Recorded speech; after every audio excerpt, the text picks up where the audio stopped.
Ok, a ver. Mujer de 35 años que acude a emergencia con dolor cervical intenso asociado a palpitaciones y ansiedad. Y al examen vamos a encontrar un bocio doloroso a la palpación, no tiene exoftalmos, tiene una frecuencia cardíaca en 110, tiene un temblor fino en manos, le hacen un perfil tiroideo y tiene TSH baja, con T4 libre y T3 altas. La BCG está elevada y tiene anticuerpos antitiroideos negativos. ¿Cuál es el diagnóstico más probable de esta paciente? Vean ustedes, chicos, que acá lo que puede hacer confundir, ¿no? Tú ves, mujer de 35 años, tiene palpitaciones, tiene ansiedad, tiene bocio, tiene taquicardia, tiene temblor fino en manos, y veo laboratorio que está TSH baja con T4 y T3 altas como un hipertiroidismo. Entonces tú dices, es un hipertiroidismo. Pero yo te digo, tranquilo, fíjate bien lo que te están dando como datos adicionales. Te están diciendo que el bocio es doloroso. De hecho, la paciente ingresa a la emergencia por dolor cervical intenso. Entonces, acuérdate que la única patología que da dolor cervical, dolor bocio doloroso, es la tiroiditis subaguda de Kervain. Además, te dan como datos adicionales que no hay exoftalmos, o sea, eso descarta que sea un Graves. Tiene anticuerpos antitiroideos negativos, otro dato que me descarta que sea un Graves. Y más bien tiene una BCG elevada que me habla de una patología inflamatoria de tipo agudo subagudo. Entonces, este diagnóstico, esta paciente tiene una tiroiditis subaguda o una tiroiditis de Kervain, ¿no? ¿Dónde está el kit del diagnóstico? En que te dan el dato del bocio doloroso, ¿no? No hay exoftalmos, tiene anticuerpos negativos y tiene BCG elevada. A pesar que la paciente ahorita ha ingresado a emergencia con una fase hipertiroidea de la tiroiditis, no es un Graves, porque no hay exoftalmos y el bocio es doloroso. Acuérdense que en el Graves el bocio es no doloroso. ¿Ya? A ver, la siguiente pregunta dice, mujer de 38 años que que consulta por masa en región cervical. Tiene un bocio difuso que es indoloro, de consistencia aumentada. Tiene T4 libre baja con TSH elevado y le han hecho una captación de yodo que está suprimida. O sea, la tiroides no capta yodo. ¿Cuál es el diagnóstico más probable en este caso? Exacto. Vean ustedes, vean ustedes. Fíjense bien en cuanto al diagnóstico, Miren, dice mujer de 38 años que consulta por una masa en región cervical. Pues, te están diciendo que ingresa por una masa, pero cuando le examina el médico, por eso te ponen al examen, esa masa se trata de un bocio difuso indoloro. Es un bocio que no duele, bocio indoloro, que está de consistencia aumentada y tiene en el laboratorio TSH alta con T4 baja. Cuando ustedes tienen TSH elevada con T4 baja, ¿cuál es el diagnóstico? Acuérdense, TSH baja, perdón, TSH alta con T4 baja, el diagnóstico es de un hipoprimario, ¿no es cierto? Entonces, por laboratorio, esta paciente tiene un hipoprimario y tiene un hipotiroidismo primario que se asocia a un bocio indoloro. ¿Qué tiroiditis asocia bocio indoloro con hipotiroidismo primario? La única tiroiditis que asocia bocio indoloro con hipotiroidismo es la tiroiditis de Hashimoto. Por ahí alguien me puso si podría ser Riedel. No podría ser Riedel porque el Riedel no va con hipotiroidismo. Generalmente esos pacientes son eutiroideos, ¿no? Y lo segundo que tienen que tener en consideración es que la tiroiditis de Riedel, como dato adicional, suele darse en pacientes mayores, generalmente, adultos mayores. En este caso, es una paciente joven y tiene hipotiroidismo asociado al bocio, que es un bocio no doloroso, así que es una Hashimoto.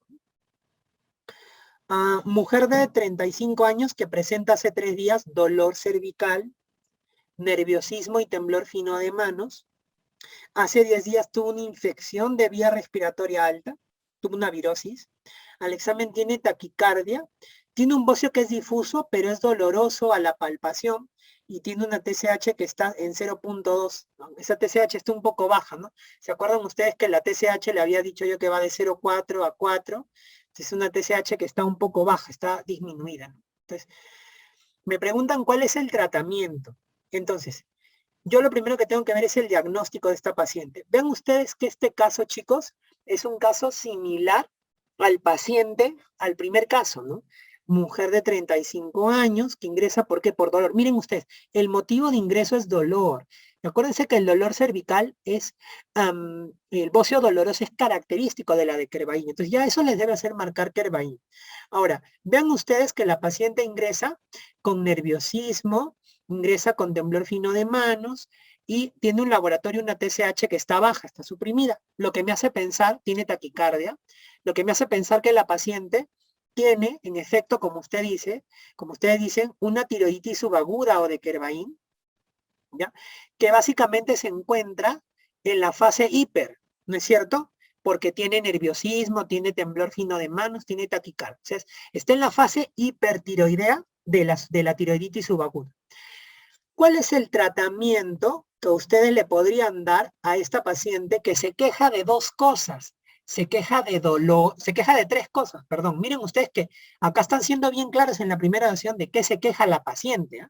Mira, dolor, nerviosismo y temblor. Eso la hizo ir a la consulta. Entonces, ¿yo qué le voy a dar? Le doy un desinflamante para el dolor, que en este caso habíamos dicho que de elección es el AINES.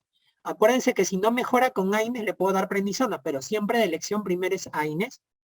Y para controlar el nerviosismo y el temblor fino de manos le voy a dar los bebés, el beta bloqueador. No doy tiamazol, no doy metimazol, porque no se trata de una enfermedad de Graves, sino de una fase hipertiroidea de la tiroiditis subaguda de Kervain. Muy bien.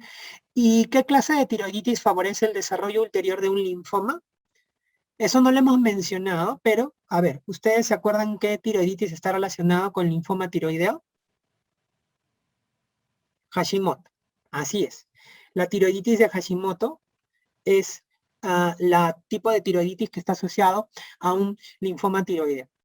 En el caso de la tiroiditis subaguda de Kervain se puede utilizar cualquier tipo de AINE, aunque suele utilizarse generalmente la aspirina, se suele utilizar el ibuprofeno, se suele utilizar con mayor frecuencia como, como, como AINES que más se utilizan para el tratamiento de la tiroiditis subaguda de Kervain. Bueno, y para finalizar la parte de tiroides, vamos a hablar un poquito rápidamente acerca de nódulo tiroideo y cáncer de tiroides, que es un tema que no preguntan mucho, pero pueden venir, ¿no? Acuérdense ustedes que cuando yo hablo de un nódulo tiroideo hago referencia a un nódulo, a una tumoración, a una masa que es dependiente de la glándula tiroidea, ¿no? Y acuérdense que para la evaluación del nódulo tiroideo no deben olvidar que ustedes, para evaluar el nódulo tiroideo, tienen ustedes a disposición primero, evaluar la forma del nódulo tiroideo, las características morfológicas de ese nódulo tiroideo, que la evaluación de esas características va a ser con la ecografía de tiroides. Acuérdense que en la tiroides no se utiliza tomografía, no se utiliza resonancia de primera elección. Siempre la ecografía va a ser el examen que mejor me va a poder ayudar a definir un nódulo tiroideo. Por eso la ecografía va de primera línea. Luego voy a evaluar la función, que en este caso la función se va a realizar mediante la medición de un perfil tiroideo, ¿no? Sobre todo valorar la TSH, ¿no? ¿Cómo está? ¿Está suprimida? ¿Está alta? Estoy sospechando que esté asociado a un hipotiroidismo, el nódulo tiroideo. Y acuérdense ustedes que si yo quiero hacer una evaluación, un diagnóstico anatomopatológico, ¿no? Anatomopatológico, yo quiero saber cuál es el diagnóstico definitivo de ese nódulo, si ese nódulo es algo maligno, es algo benigno. Aquí el procedimiento de elección va a ser la BAF, que es la biopsia por aspiración con aguja fina, ¿ya? La BAF, biopsia por aspiración con aguja fina. Entonces, cuando ustedes le pregunten cuál es el examen que hace el diagnóstico definitivo de un nódulo tiroideo, si es benigno o maligno, la respuesta es la biopsia, porque es el único examen que me va a definir si es bueno o no. Ahora, no todos los nódulos tiroideos se van a biopsiar, solamente se van a biopsiar aquellos que tengan sospecha de malignidad, solamente entre un 10 a 15% de los nódulos tiroideos van a ser malignos, entonces no todos se van a biopsiar. Entonces hay factores de riesgo de malignidad. Dentro de los factores de riesgo de malignidad vamos a tener clínicos y ecográficos. Los factores de riesgo clínicos vamos a tener, por ejemplo, aquí el hecho de que el paciente tenga antecedentes familiares de cáncer de tiroides, ¿no? Vamos a tener también dentro de esto el paciente que ha tenido antecedente, por ejemplo, en la infancia de radiación, sobre todo de radiación a nivel de cabeza y cuello, básicamente, ¿no? Que haya sido radiada la tiroides. Otro factor de riesgo de malignidad es que se trate de un nódulo que sea un nódulo pétreo, que sea un nódulo adherido a planos profundos, ¿no? Poco móvil, ¿no? Que sea un nódulo que se asocia a síntomas compresivos, como por ejemplo disfagia, disfonía o disnea, ¿no?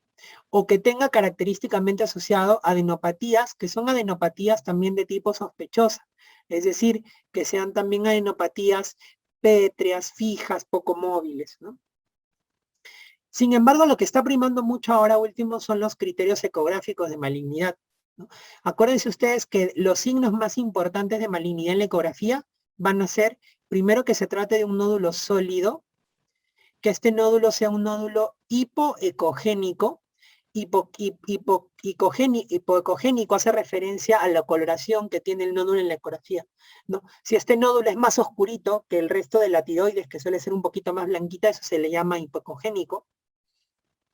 Que tenga asociado microcalcificaciones, que son como unos puntitos muy blanquecinos, chiquitos dentro del nódulo.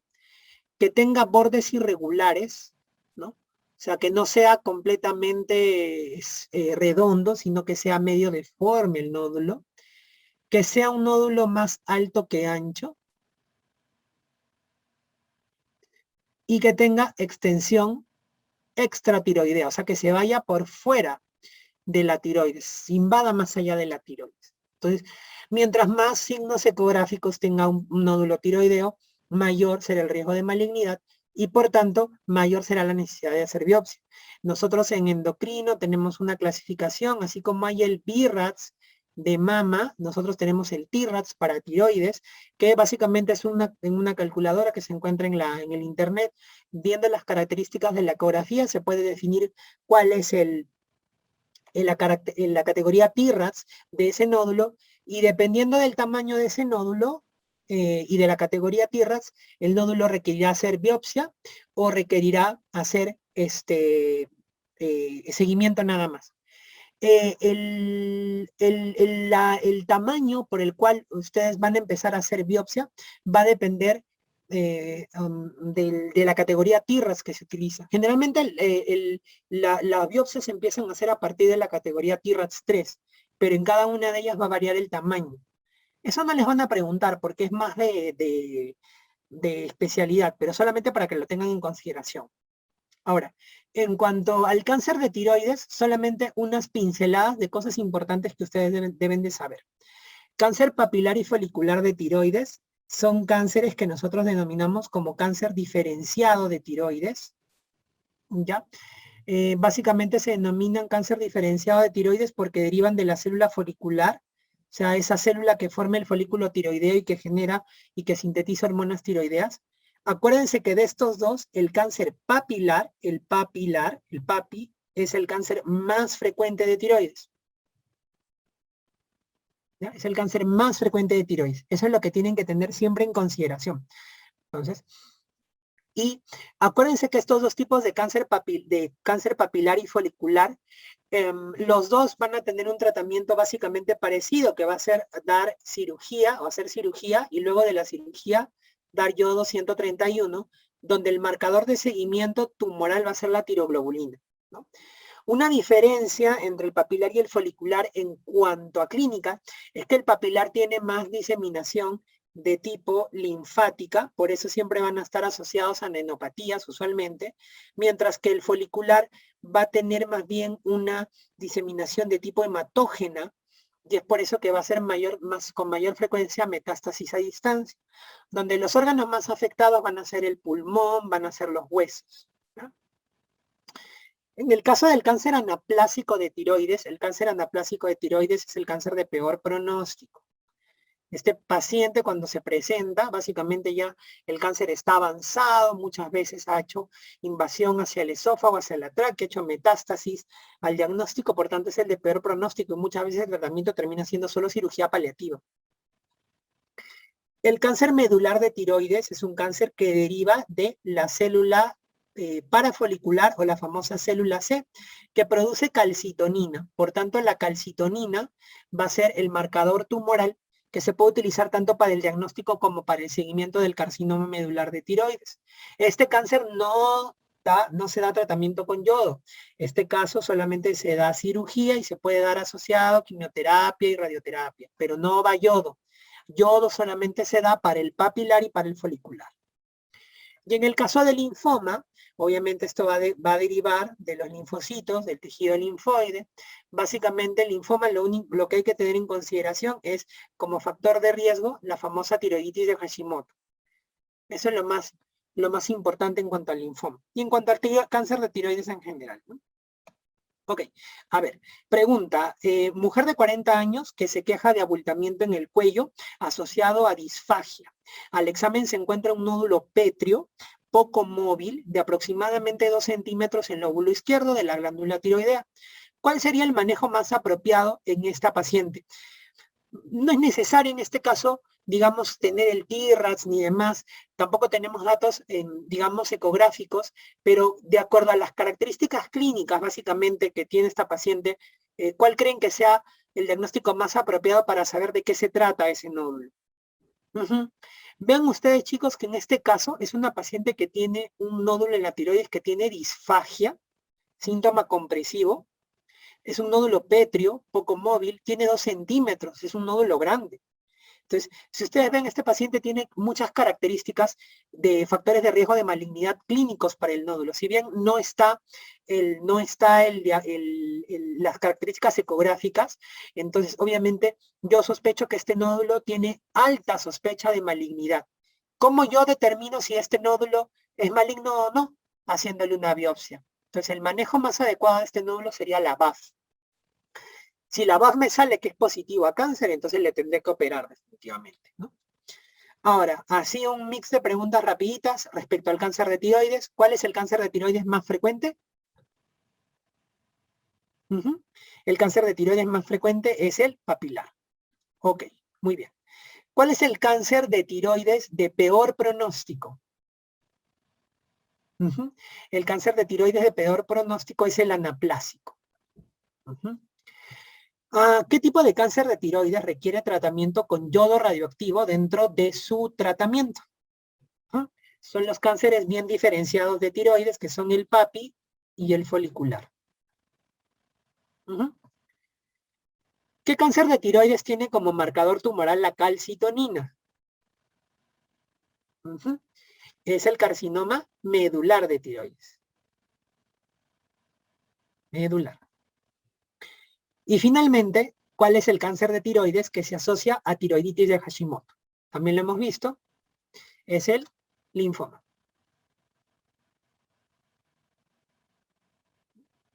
Entonces, esto básicamente para que lo tengan en cuenta, en consideración, respecto a las características más resaltantes de lo que respecta al cáncer de tiroides.